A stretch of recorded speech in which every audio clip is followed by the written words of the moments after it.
एक बूढ़ी औरत के घर के बाहर एक खजूर का पेड़ था। वो एक सुनसान इलाके में रहती थी और उसी पेड़ के खजूर खाकर अपना गुजारा करती थी।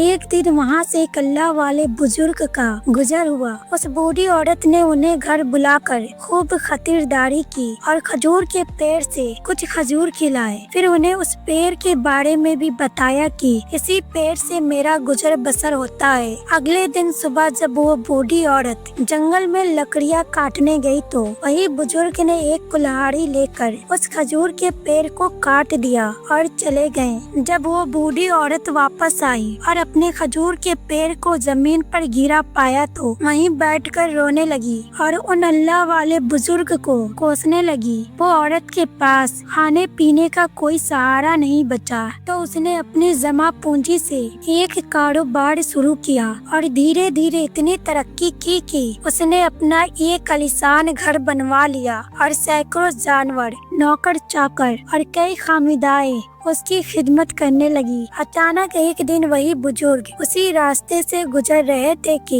तभी उस बूढ़ी औरत की नजर उन पर पड़ी तो गुस्से में उनके पास जाकर उन्हें बुरा भला कहने लगी कि तुमने मेरा खजूर का पेड़ काट दिया था और मुझे बिल्कुल बेसहारा छोड़ दिया था। उसके बाद मुझे कितनी तकलीफों का सामना करना पड़ा। मैंने अपना कारोबार शुरू किया। आज देखो मेरे पास सब कुछ है। आपने मुझे बर्बाद करने की कोशिश की थी लेकिन मैंने हिम्मत नहीं हारी। तो वो बूढ़े बुजुर्ग मुस्कुराकर कहने लगे, अम्मा जान, मैंने आपको बर्बाद करने के लिए नहीं बल्कि आबाद करने के लिए खजूर का पेड़ काटा था, क्योंकि अगर मैं वो पेड़ नहीं काटता तो आप जिंदगी में कभी भी आगे बढ़ने का ना सोचती और ना अपना कारोबार शुरू करती। तो याद रखना दोस्तों, जिंदगी में कभी कभी बहुत मुश्किल हालात आते हैं। हर दरवाजा बंद नजर आता है लेकिन अल्लाह की तरफ से वही हमारी जिंदगी का एक ऐसा टर्निंग पॉइंट होता है कि अगर उस वक्त